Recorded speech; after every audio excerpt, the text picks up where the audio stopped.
Meus alunos que gostam do fundão. Deixa eu chegar até perto de vocês para falar bom dia. Vocês lá atrás, bom dia.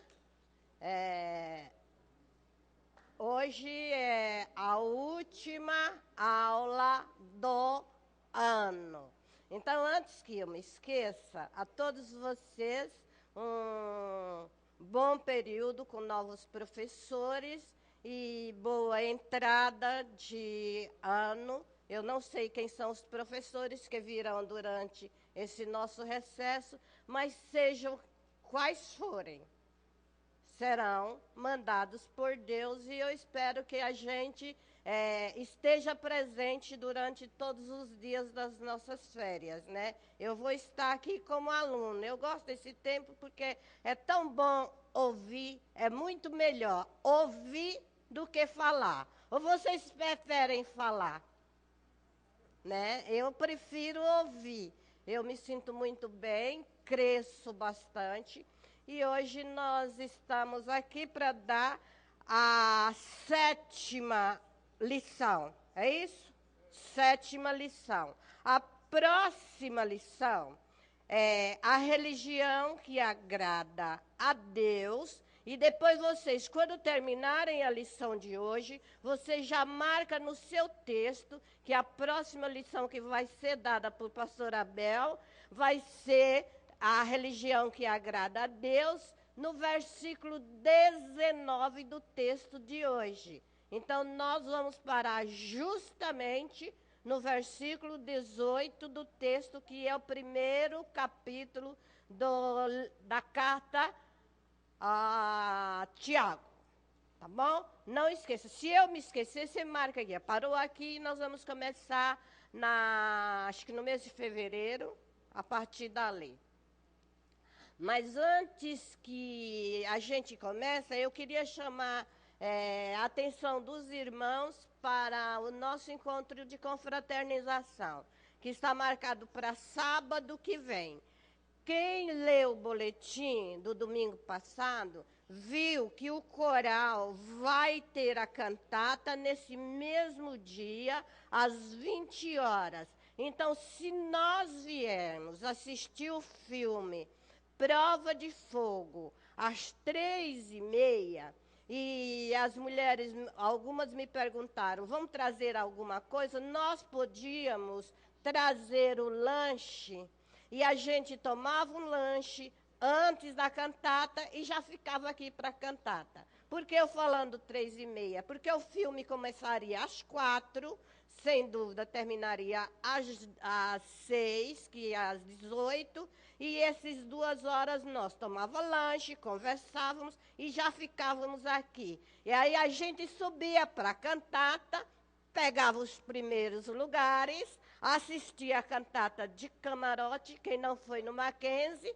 quem não foi no Walmart, quem não foi no shopping, pode assistir aqui bem na frente e todos nós homenageando o coral. Certo? Combina comigo? Ou querem mesmo as 2 horas? 3h30? Quantos? Levante a mão para eu saber. Quem vai ficar para a cantata fica, quem não fica, vai embora, né? Então, nós vamos chegar às 3h30 e se as irmãs, se vocês puderem trazer o lanche, a gente come biscoito, sei lá, bolacha, toma refrigerante e depois a gente sobe.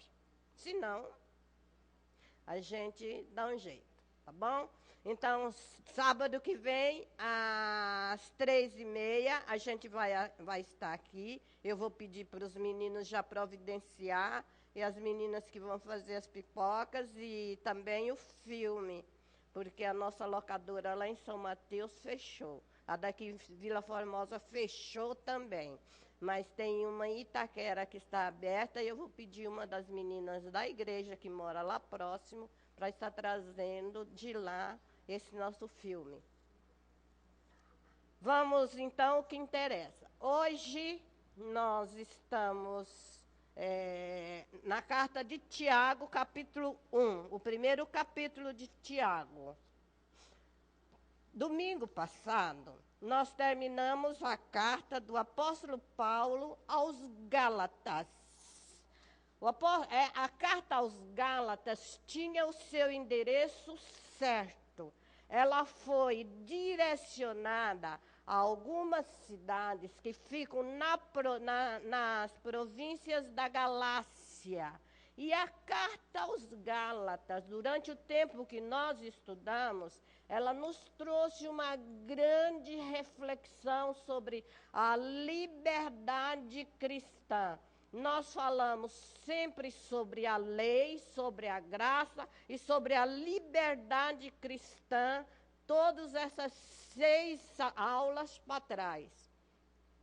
A liberdade cristã e seu direito e como exercitar esta liberdade na nossa vida prática. Eu acredito que foram estudos muito bem estudados, muito bem. As aulas que nós tivemos foram aulas até que bem prolongadas, que todos tiveram, assim, tirado proveito da carta aos Gálatas. Hoje, nós vamos iniciar com a carta de Tiago.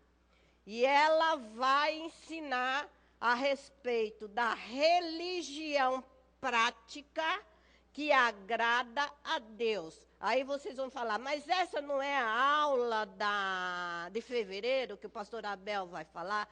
Sim, é a aula que o pastor Abel vai dar em fevereiro. Eu acredito que em fevereiro, ou não sei quando, né? Mas nós vamos estudar. Voltamos, então. Volta a dar aula, que seria essa aula, religião prática que agrada a Deus. Só que esse é um assunto em toda a carta. A dele especificamente, a lição de número 8, é esse título, religião prática que agrada a Deus. Mas a religião prática que agrada a Deus nos ensina que não devemos fazer distinção de pessoas. A religião prática que agrada a Deus, você não pode fazer distinção de pessoas. A religião prática que agrada a Deus exige que tenhamos fé avivada para podermos enfrentar as guerras espirituais com o uso da sabedoria que vem do alto. Olha, essa é a religião prática que agrada a Deus. É você ter uma fé avivada e vencer as guerras espirituais pedindo sabedoria que vem do alto. Essa carta de Tiago, ela e os seus ensinos sobre desenvolvimento de maturidade espiritual, ela vai nos ajudar a conhecer a grande prova e bondade de Deus na nossa vida. Gente, eu fiquei encantada com a carta de Tiago. Ela nos esclarece a prova do poder e da bondade de Deus na nossa vida. Quem nunca provou esse poder e essa bondade de Deus na sua vida? E a gente vê na carta de Tiago que Deus é esse Deus bondoso, misericordioso, que cuida de nós. Nós vamos fazer uma breve oração pedindo a presença do Senhor na nossa aula, para que nós possamos adquirir conhecimento prático, para termos uma religião prática lá fora, entre os nossos, no nosso bairro, que a nossa religião seja a nossa vida prática, convivendo uns com os outros. Pai, nos dirige, Senhor, nesse instante. Nos perdoe, Senhor, as muitas vezes que temos sido negligentes diante da Tua palavra. e nos dê, Senhor, sabedoria para praticarmos aquilo que nós falamos através da nossa vida, lá fora, entre os nossos familiares, em qualquer lugar que nós estivermos. Que a nossa vida seja uma prática da religião que nós professamos, que é a religião pura, santa e sem mácula. Fica conosco, ó Pai, durante esta manhã, dirigindo os teus ensinamentos para que os teus filhos saiam daqui cheios da tua verdade. Nós te pedimos em nome do Senhor Jesus. Amém, Senhor. Irmãos, quando nós recebemos uma carta, a primeira coisa que a gente faz quando recebe uma carta, eu pelo menos faço isso, eu leio o que vem atrás do envelope. Por que eu faço isso? Para saber quem enviou. Isso mesmo, irmã. A primeira coisa, são 3 coisas importantes quando nós recebemos uma carta. Nós queremos saber quem é que mandou a carta. Antes de eu abrir, eu quero saber de quem é essa carta. A segunda coisa na carta, o que é que a gente faz? Abre o envelope. A primeira coisa é saber quem enviou. A segunda coisa que eu faria é saber para quem é a carta. Você não vai abrir uma carta que não é sua. Não é? Então eu pego a carta, eu olho quem enviou e eu olho para quem é a carta. Se do outro lado tem o meu nome, tem o seu nome, aí eu abro a carta. Por que eu abro a carta?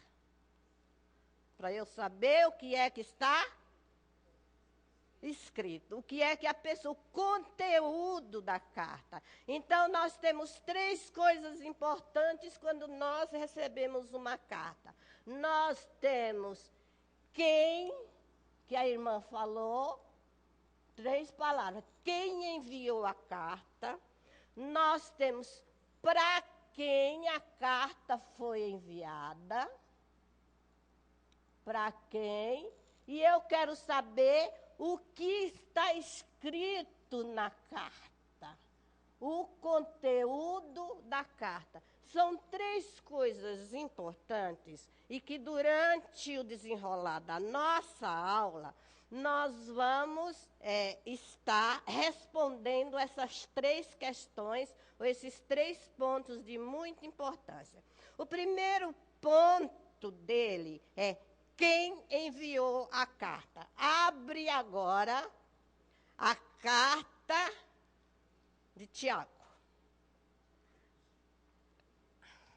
Como eu disse que o primeiro ponto é saber quem enviou ou quem escreveu a carta, eu quero perguntar a vocês. Nós estamos com a carta em mão. Quem enviou, quem escreveu a carta?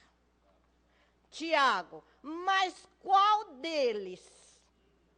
Agora sim, foi Tiago. Eu concordo que foi Tiago. Mas qual deles? Porque a Bíblia dá vários nomes de várias pessoas com o mesmo nome. E eu fiz a pesquisa, eu descobri 5 pessoas, nós tem várias outras, mas nós vamos falar apenas 5 nomes, 5 pessoas com o nome de Tiago. Mas eu queria pedir para vocês para contar uma piadinha, posso? Só que vocês não podem sair lá e falar que eu contei piada dentro da igreja. Pode? Posso contar piada? Seu Adalto que gosta de piada, né?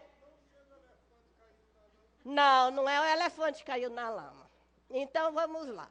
Vocês se lembram quando a vigilância sanitária mandava aqueles guardas para matar mosquito lá na cidade do interior? Que eles iam de farda e a gente falava assim, ai, chegou um mata-mosquito. Né? Lembra que a gente chamava os homens de mata-mosquito?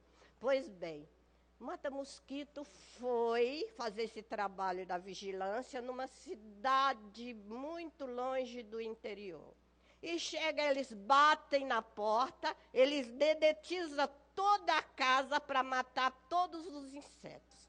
E o mata-mosquito chegou e tinha 5 crianças, tudo sentadinha, de shortinho, de bracinho cruzado, porque eles estavam com medo. Chegou o mata-mosquito. E ele chegou e disse, cadê a mamãe? Não está aqui. Para onde ela foi? Foi para a roça. E o papai também foi para a roça. E vocês ficaram com quem? Nós estamos esperando ele chegar. Como é seu nome? Manel. Não é seu não, seu Manel. Como é seu nome? Mané. E o seu? Mané também. E o seu, meu filho? Já era o terceiro. É Mané, que o pai quer. E o quarto menino? E o seu? Ele disse assim, o meu também é Mané. E o último pequenininho? E o seu pequenininho aqui? O do cada canto fala seu nome não, Mané, que ele quer fazer de nós besta. Quantos Manel tinha na casa? 5. Sabe por quê? Porque tem lugares que colocam 2 nomes na pessoa, mas faz questão de preservar o primeiro. Eu tenho uma irmãzinha aqui da igreja que tem 4 irmãs. Todas elas têm Maria. Maria Alice, Maria Neide, Maria não sei, todas têm Maria no começo. Eram como esses meninos, Mané. Agora eu disse, vamos voltar para os Tiagos. A Bíblia também colocava nomes nas pessoas, o mesmo nome. E vocês falaram, quem escreveu a carta foi Tiago.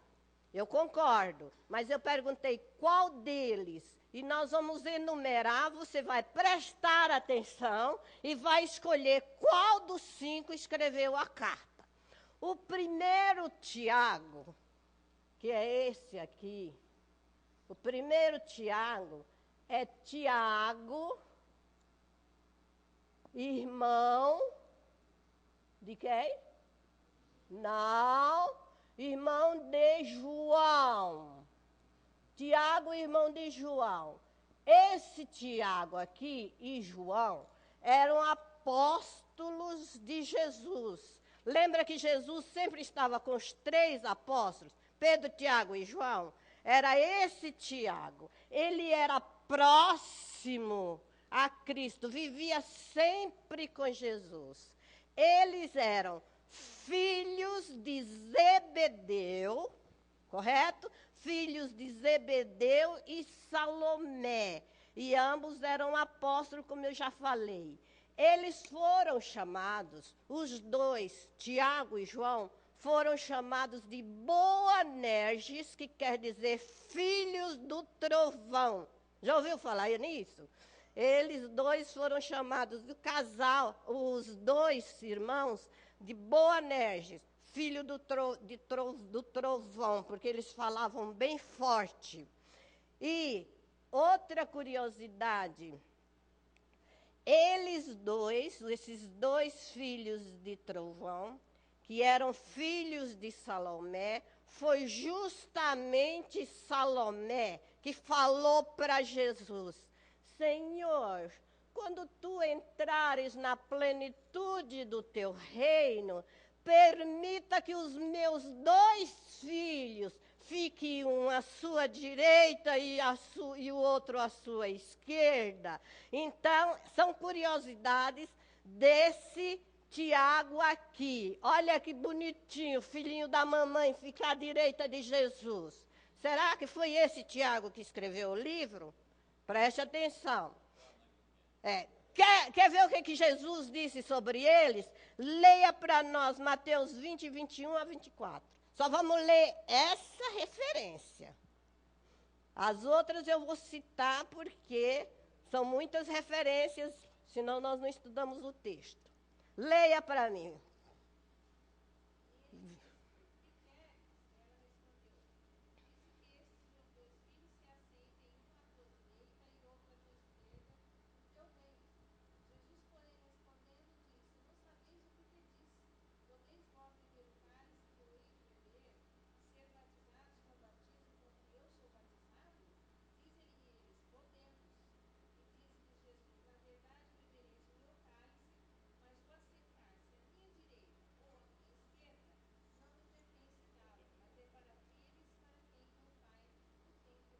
Então, esses bonitinhos aqui não podiam, de maneira nenhuma, sentar uma à direita e outra à esquerda de Jesus. E Salomé fez esse pedido. Então, nós vemos que esse Tiago aqui, apóstolo, eu vou colocar aqui apóstolo, porque era um dos apóstolos que Jesus gostava, tá bom? E viemos, agora, o segundo Tiago, vocês estão fazendo o acompanhamento. O segundo Tiago que nós pesquisamos é Tiago, filho de Alfeu. Filho, esse é irmão e esse é filho de Alfeu. Filho de Alfeu também era apóstolo. Também era apóstolo de Jesus. Esse Tiago, filho de Alfeu, pareceu-me assim, muito tímido. Procurei alguma coisa sobre ele, mas eu não encontrei. Está em Atos 1:13. Eu só conheci esse Tiago, filho de Alfeu, porque o seu nome consta na lista dos 12. Só isso. Eu falei que não íamos ler, né? É Atos 1:13. Se você depois quiser, você pode ler em casa. Depois vem o terceiro Tiago, que é chamado Tiago o Menor. Esse Tiago Menor, eu disse que nós íamos falar só de 5 Tiago, fora os outros. Esse Tiago Menor, já ouviu falar? O menor. Ele recebeu o apelido de Tiago Menor por causa da sua estatura. Ele era de baixa estatura, por isso chamaram-no de Tiago o Menor. Ele era filho de Maria e irmão de José. Então, vocês prestem bem atenção. Ele não era filho de Maria e José. Ele era irmão de José, tá? Esse Tiago aqui era irmão de José e filho de Maria, que não era Maria, mãe de Jesus. Ele era irmão de José. E esse Tiago também foi apóstolo. Nós já temos aqui, só entre os 12, já tem 3 Tiagos. Agora vem o quarto Tiago. Eu falei que ia dar 5. Vem o quarto Tiago. Na Bíblia, só no Novo Testamento. Esse quarto Tiago era irmão de quem? Não, vocês estão com pressa, hein? Irmão de Judas. Quanto Tiago, gente? Esse Tiago aqui era irmão de Judas. Só que esse Tiago não era apóstolo. Judas é que era o apóstolo. Esse Judas aqui não é Judas o Iscariotes. É Judas, outro apóstolo, porque tinha 2 Judas como apóstolo.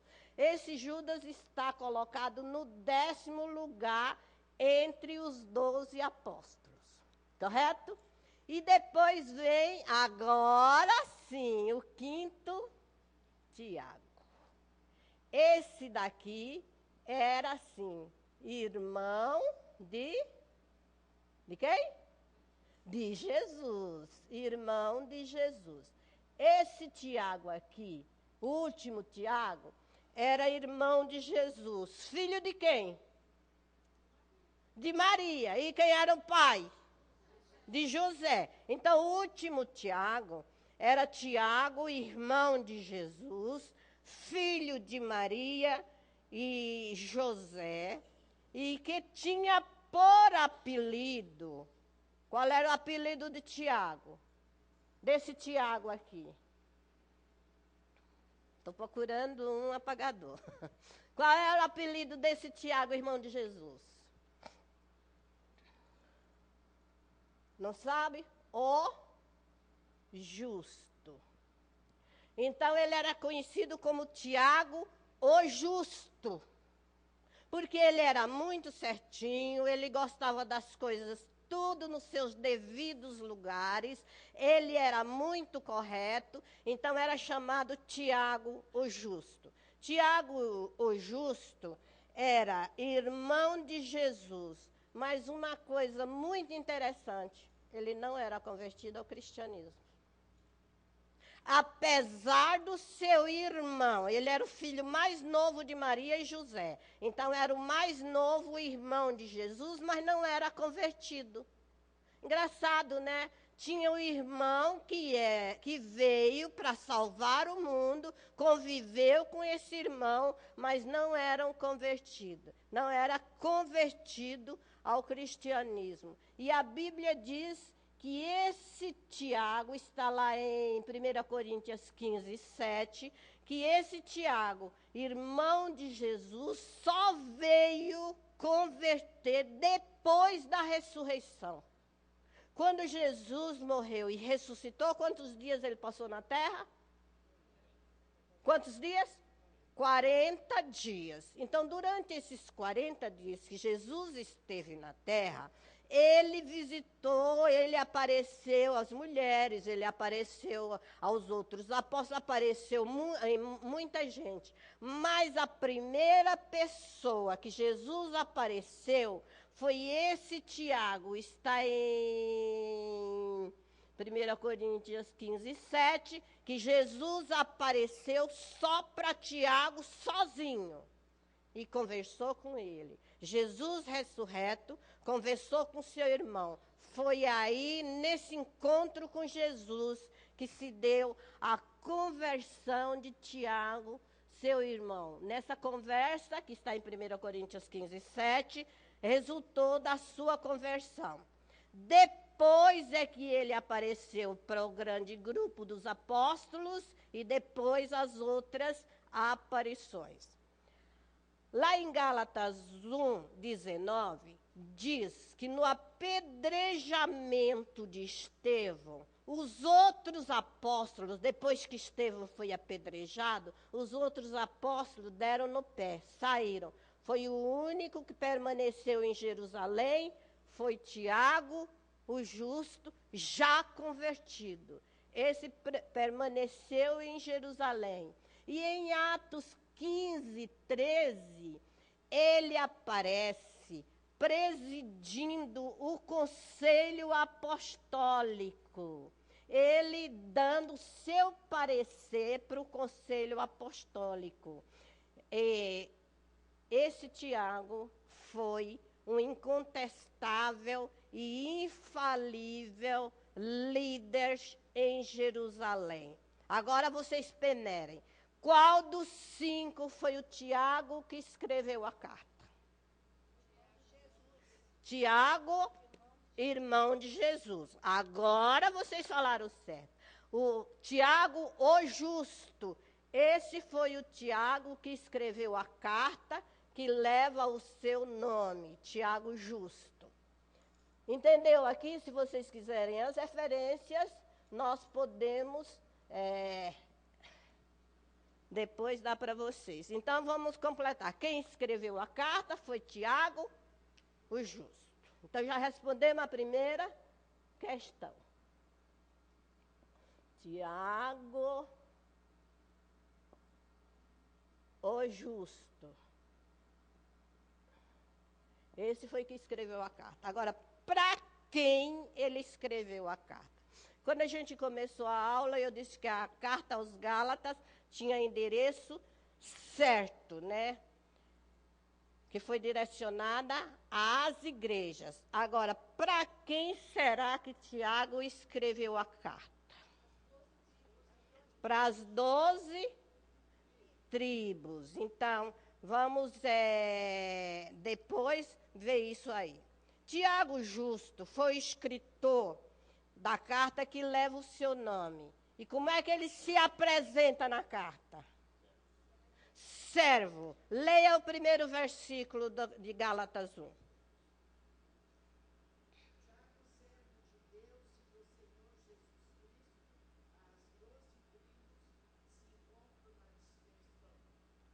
Saudações. Gálatas. Eu falei Gálatas? É Tiago, 1 de Tiago. Ah.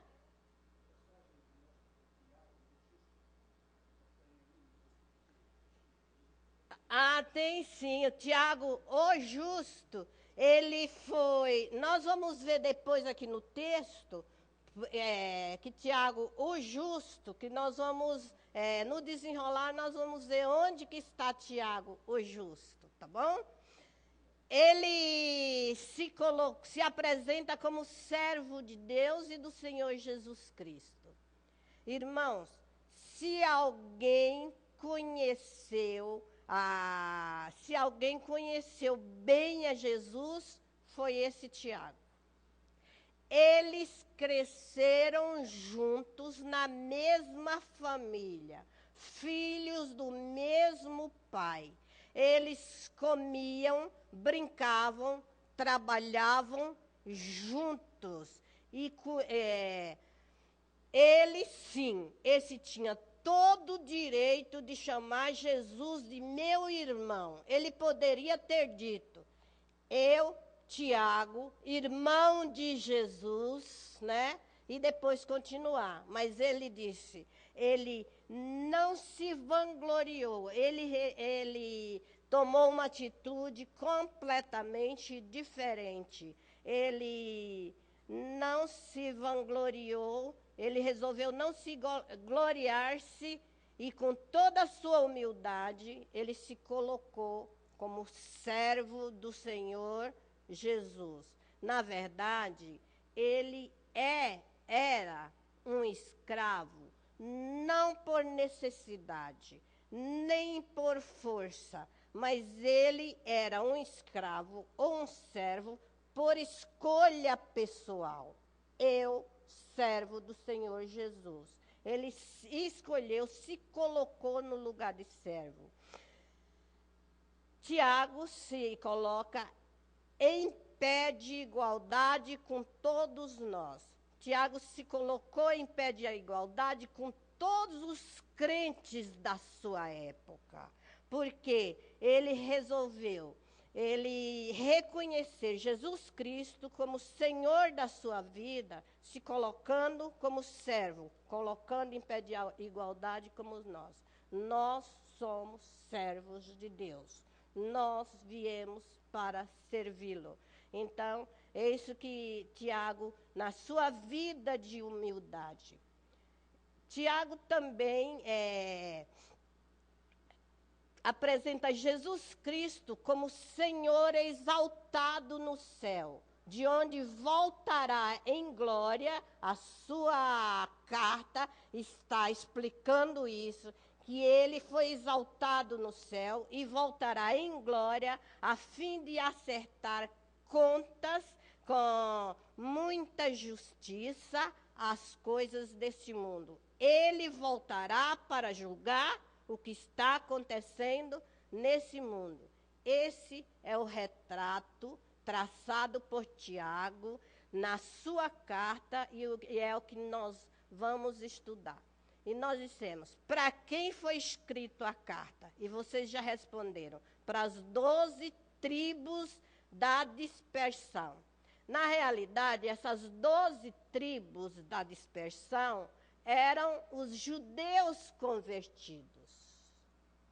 Os judeus convertidos. Então, a carta foi escrita para judeus convertidos. Eram judeus que, depois da festa de Pentecoste, eles espalharam, mas eles se converteram, eles conheceram Jesus e eles estão espalhados por todo o Império Romano. Por isso que fala 12 tribos da dispersão. É o Israel de Deus disperso por todo o Império Romano. Então, nós vemos que a carta foi escrita para judeus e Tiago reconhece Jesus Cristo como Senhor da sua vida. Ele apresenta Jesus Cristo como Cristo que está nas alturas, mas que voltará para julgar os seus. Israel de Deus é uma nação, um povo que pertence a uma nação. E esta nação israelita está espalhado por todo o Império Romano, mas não se identifica com o povo onde eles vivem. São como estrangeiros num país de origem.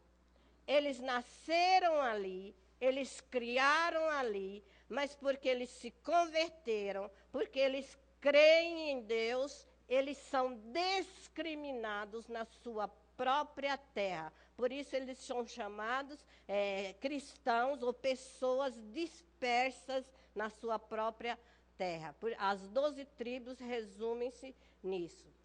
Só pelo fato deles pertencerem a Deus, eles já sofreram discriminação. Quando nós começamos lá, eu disse, uma das coisas que a religião que agrada a Deus é aquela que não faz distinção de pessoas. É justamente pensando nesse povo que Tiago escreveu a carta, que é uma carta falando sobre distinção ou discriminação de pessoas na sua própria terra. Seguindo, nós vamos continuar, vocês vão acompanhando o texto, nós vimos que, por isso, o conteúdo da carta encoraja esses crentes a ter uma fé vitoriosa, a ter uma fé reanimada, e ele motiva esses crentes, esses judeus, a terem um cristianismo prático. Toda a carta ele está incentivando essas pessoas a terem um cristianismo prático. 2 até o versículo 11. Versículo 2 até o versículo 11. Nós vamos, cada pessoa vai ler um versículo e isso fica à vontade de quem quer fazer a leitura. Versículo 2.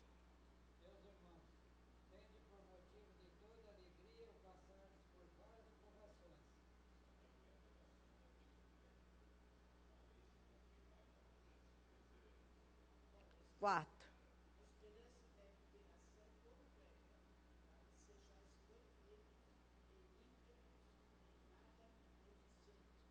Cinco.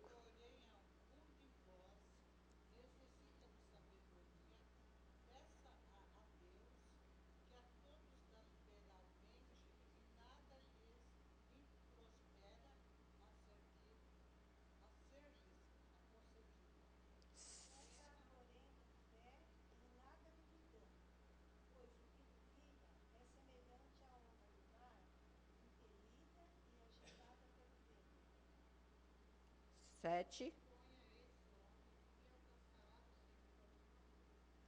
8.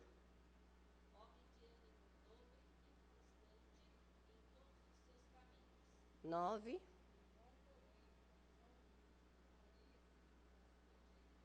10.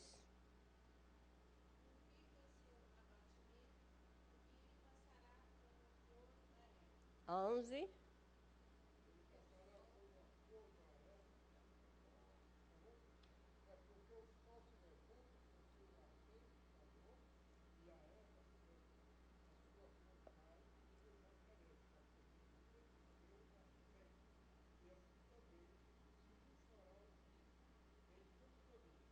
'Obrigado, irmãos. Irmãos, o primeiro versículo diz, por passardes por várias provações. Então, o Tiago começa a sua carta falando sobre provações. Irmãos, quem conhece a oficina de ferreiro deve entender o que eu vou falar. O aço chega às mãos do ferreiro ainda não trabalhado. É a peça bruta para ser transformada numa ferramenta. O que o ferreiro faz? Pega aquele aço, enfia no fogo com a temperatura mais quente possível. Já viu? que aquele aço fica vermelho, bem vermelho, porque ele passou por uma temperatura muito alta. Em seguida, ele pega aquele aço, enfia aquele aço em um tanque de água fria, bem fria, gelada. A oficina do ferreiro enche com o barulho e com o vapor da fumaça, com o chiado da água fria e com o vapor da fumaça, enche toda a oficina, enquanto aquela peça estala e grita por causa da mudança de temperatura. E esse processo repete várias vezes até que a peça fica perfeita, até que a ferramenta seja feita. Às vezes o aço não aguenta e racha. Ele foi reprovado. Ele não presta mais para nada. Vai ser jogado no lixo, mesmo com tanto esforço, ele vai ser jogado no montão de ferro velho. Vai ser jogado no lixo, porque não presta para nada. Irmãos, nós somos este aço nas mãos de Deus. Não é fácil, mas Deus nos prova com fogo. Infelizmente, mas é isso aí. E nós temos que aceitar, porque aquele aço, eu esqueci de falar, quando o ferreiro põe o aço no fogo, ele pega o martelo mais forte que tem e mais pesado e dá várias golpadas naquele aço para tomar forma, depois que ele termina o processo. Nós somos considerados este aço, Deus nos prova com fogo e nós temos que aceitar as marteladas de Deus, porque Ele está nos moldando. Ele está nos transformando. O que nós precisamos pedir é que o Pai nunca desista de nós, até que nós consigamos tomar a forma perfeita, que é o que Ele espera, é que nós sejamos crentes maduros, crentes compreensíveis. Por isso ele nos martela para nos moldar, para nós madurecermos na palavra, para nós termos uma vida de cristão amadurecida. Nós não queremos ser jogados no montão de ferro velho das almas perdidas. Por isso, Deus cuida de nós. Antes de ontem, sexta-feira, eu ouvi o testemunho do pastor João. O pastor João foi um pastor da igreja da Assembleia de Deus de Vila Alpina, que foi provado com fogo. Ele estava no teto da sua casa, que é um sobrado lá na Vila Alpina, e ele consertando a antena, e ele foi atingido por um fio de alta tensão com muitos volts. É isso? Eu não sei, não entendo. E ele foi jogado para longe. Se ele tivesse sido jogado para frente, teria caído na avenida e teria sido morto, atropelado. Mas Deus teve compaixão daquele pastor e ele foi jogado na laje da terceira casa em chamas. A rua encheu de gente lá na Vila Alpina, uma igreja grande da Assembleia que tem ali. O bombeiro chegou, enrolou o irmão João no alumínio e levou para o hospital. Eu fui uma das primeiras pessoas, eu fui, não sei se foi com a Cida Pinheiro, foi com outra moça, visitar o pastor João. E ele só tinha o olho aberto e os dentes brancos que a gente podia ver. E eu cheguei e ele disse, eu falei, o senhor quer uma oração? Ele disse assim, eu sou pastor da igreja da Assembleia de Deus. Só isso. E eu cheguei lá na nossa salinha e falei para a missionária, ela vai todos os dias, 2 vezes no dia para o hospital. Eu disse, visito uma pessoa que está na ala dos queimados. E contei para ela, não contei o que aconteceu, porque ele só falou isso, eu sou pastor. Eu falei, ele disse que é pastor e ele está precisando das nossas orações. Irmãos, ele estava dessa cor. E Sônia perguntou assim, onde que ele está, qual é o leito? Eu disse, eu não sei. Sei que é na ala direita e é um senhor negro, mas bem negro mesmo. E ele está no primeiro leito. Ele é pastor e contei para ela. Ela visitou todos os dias. O pastor João ficou 78 dias, fez 8 cirurgias. Ele chorava. A gente visitou várias, fui lá outras vezes, ele ainda estava escuro. E sexta-feira ele deu testemunho. Eu vi o pastor João. Ele não é preto, ele é branco dos olhos verdes. E eu disse, eu falei assim, pastor, eu te apresentei como um negro. Ele disse, não, eu estava preto por causa das queimaduras. E o pastor João deu esse testemunho. Que o senhor João é líder da capelania católica, chegou no seu leito e disse, o senhor quer uma oração? Ele disse, quero. Aí ele disse, o senhor conhece a Bíblia? Ele já estava bom, já estava limpo, já estava falando. Ele cantava para todos os médicos, ele canta, tem disco gravado.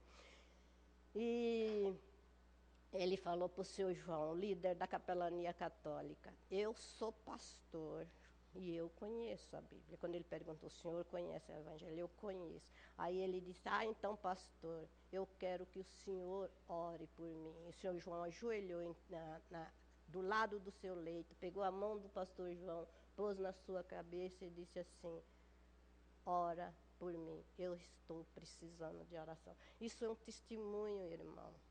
O pastor João foi provado com fogo. Ele foi, agora ele disse, eu fui provado, porque Deus queria me tirar de São Paulo e mandar para trabalhar lá no Nordeste. E lá ele está edificando uma igreja e já está com as malas prontas para ir trabalhar naquela igreja. Então eu disse, nós somos aços na mão de Deus. Deus nos prova porque Ele quer nos moldar. Ele tem, diante daquela provação, muitas coisas para fazer através de nós. Ele quer nos fazer crentes maduros. A palavra provação significa teste. E como eu acabei de falar para os irmãos, o irmão João foi testado com essa provação. Imagina os irmãos, se Deus tivesse deixado ele cair do lado da avenida. Se não for a laje da terceira casa que o amparou.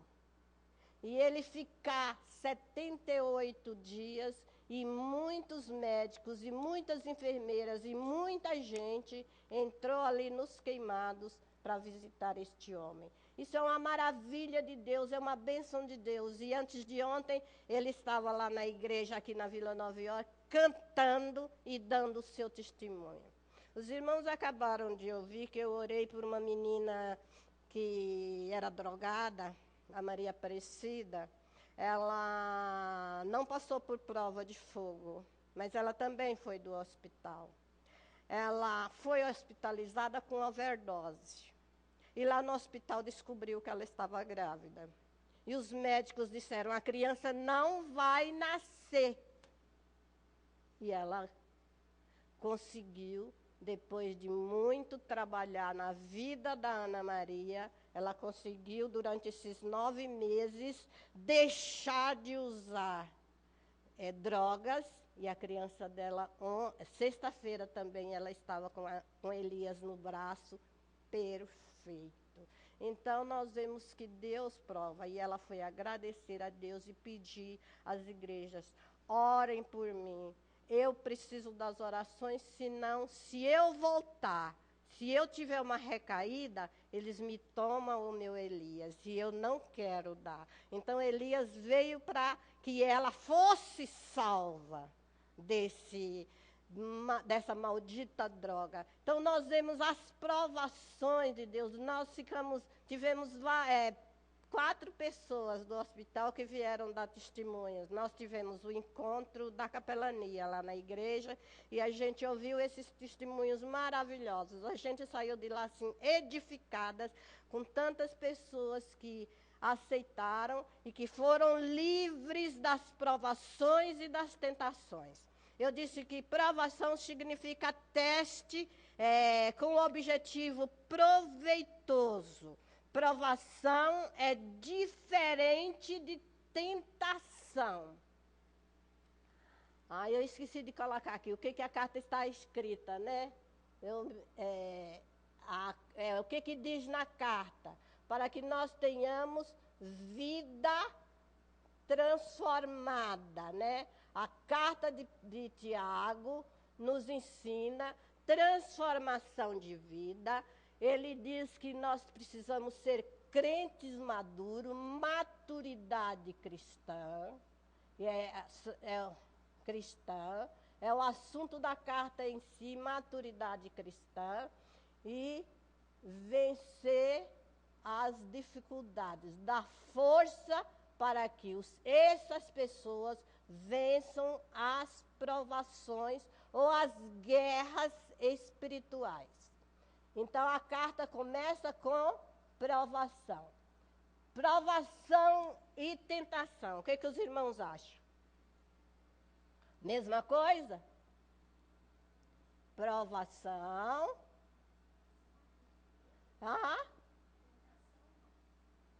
Provação e tentação. Tem a ver uma coisa com a outra? Não. De maneira nenhuma. Provação é diferente de tentação. Agora, nós podemos dizer que a tentação é a ideia de apelar para o que há de pior. Olha a expressão, pior no homem, com o intuito de que ele se entrega e faça o mal. A tentação apela para a vontade do homem, ou para o que há de pior no homem, para que ele se apegue e faça o mal. Então, ela começa a colocar no seu ouvido e você começa a ouvir e você faz o mal. Agora, a provação é um apelo do que há de melhor na parte do homem e com o desejo de que ele permaneça de pé.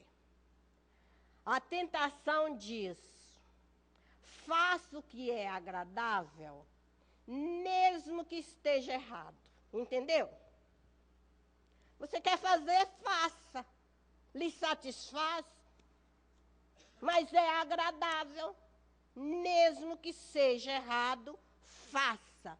Isso é tentação. Agora, a provação diz: faz o que é nobre e correto, mesmo que seja penoso. Entenderam as duas coisas? Faça o que é correto, mesmo que aquilo vai ter uma penalidade pior para você. Mesmo que seja penoso, mas faça o que é reto. Faça o que é nobre. Não saia dos trilhos. Isso é provação, mesmo que seja penoso. Deus nos prova para produzir, foi isso que o texto diz, lá no versículo 4. Deus nos prova para produzir em nós perseverança, paciência, não é, Eldo? Paciência para ficar na cama o tempo todo, né? Perseverança para tolerar maturidade, integridade e perfeição de caráter.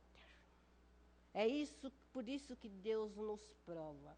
Precisamos pedir a Deus sabedoria e discernimento para entender e suportar todas as provações e sairmos dela vitoriosos. Isso foi no versículo 5, que nós acabamos de ler até o 11, tem tudo isso que nós estamos falando. Agora eu gostaria que você lesse o versículo 12.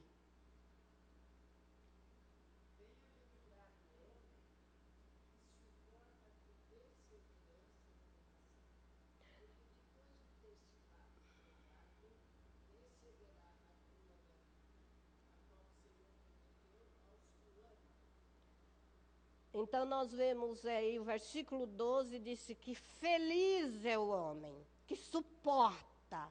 E lá no versículo anterior falou sobre os ricos. É equivocada a ideia de que possuir bens materiais é recompensa de dignidade. Nada disso. A palavra foi bem clara aqui quando falou dos ricos. Lembra no texto? A palavra foi bem clara. Possuir bens materiais não significa dignidade espiritual. Mas a dignidade espiritual está no verso 12. Bem-aventurado, ou feliz o homem que suporta as provações. Por quê? Porque receberá a coroa da vida. Isso significa receberá a vida eterna por recompensa. E em outras palavras, as provações na vida do cristão só vai ter fim quando Jesus voltar.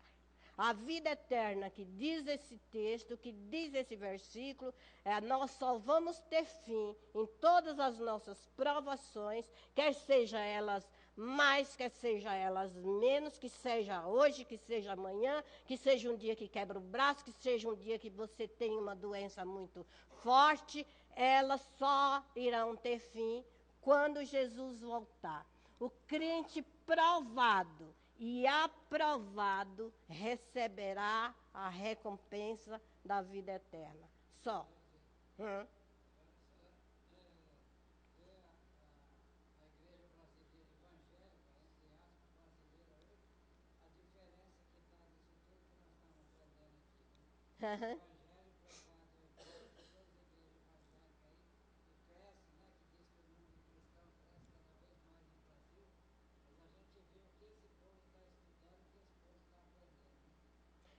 É um evangelho distorcido, não é a matéria em si, não é a doutrina em si, mas é uma doutrina distorcida, né? É uma inverdade.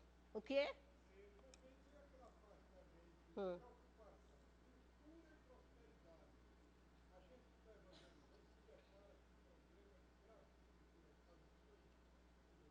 Hum.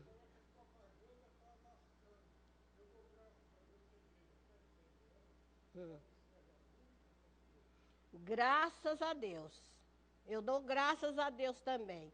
Agora, irmão, o grande perigo da provação está em nós não sabermos discernir as duas coisas. Por quê? A provação procede de...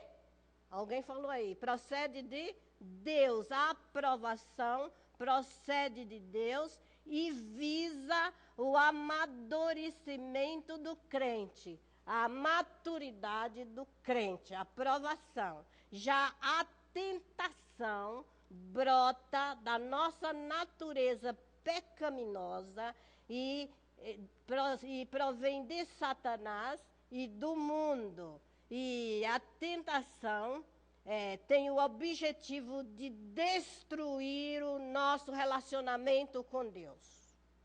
Faça bem essa distinção. Saiba quando você está sendo provado e saiba quando é que você está sendo tentado. Porque a tentação quer destruir o nosso relacionamento com Deus. E, infelizmente, nós temos muitos irmãos nossos que destroem este relacionamento sem pensar. Eu estou sendo tentado a não ir na igreja. Não existe. E perde este relacionamento uns com os outros. E tentação. Parece. É diabólica. Ele fica em casa porque teve alguma coisa que não deixou que ele viesse na igreja. Ele parece uma aprovação. No dia que eu quero ir, não vou. Mas não é uma aprovação, é uma tentação.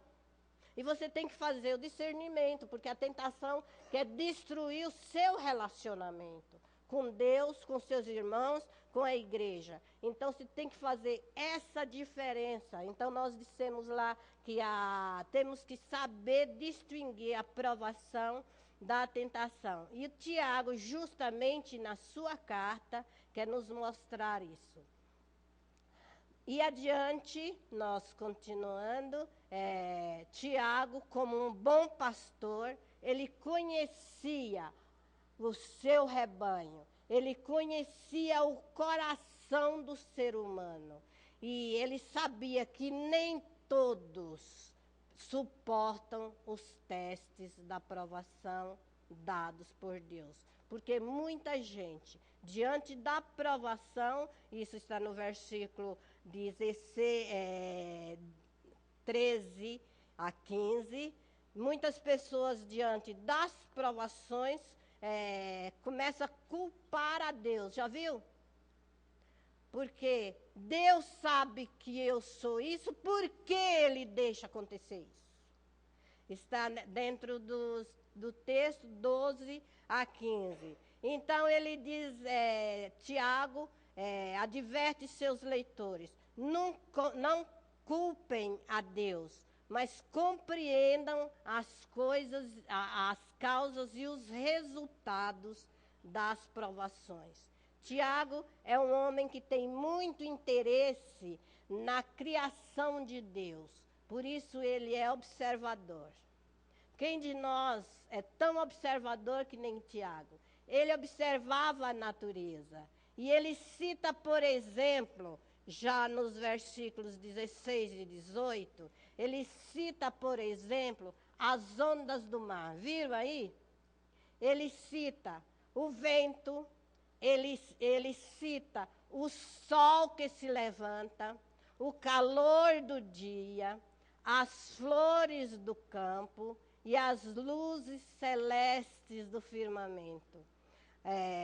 Nos versículos 16, viram?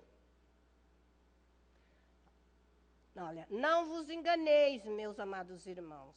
Toda boa dádiva e todo dom perfeito são lá do alto, descendo do Pai das luzes, em que não pode existir variações ou sombra de mudança. Pois, segundo o seu querer, ele nos gerou pela palavra da verdade, para que fossem boas primícias da sua criatura. Lá em cima ele diz, cada um seja tentado. De onde foi que eu vi que ele citou essa? Deixa-me ver, eu marquei aqui no texto, acha para mim vocês? 13. Então leia o 13.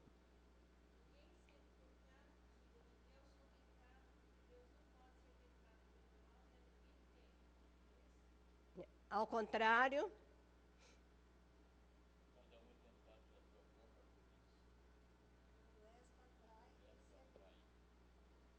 Eu marquei o texto, mas está dentro desse texto, onde ele observa o vento, o sol, a lua, as luzes, e diz que Deus cuida da natureza. Depois os irmãos leem em casa e veem que tudo faz parte da criação de Deus. É o 11. Isso. Obrigada.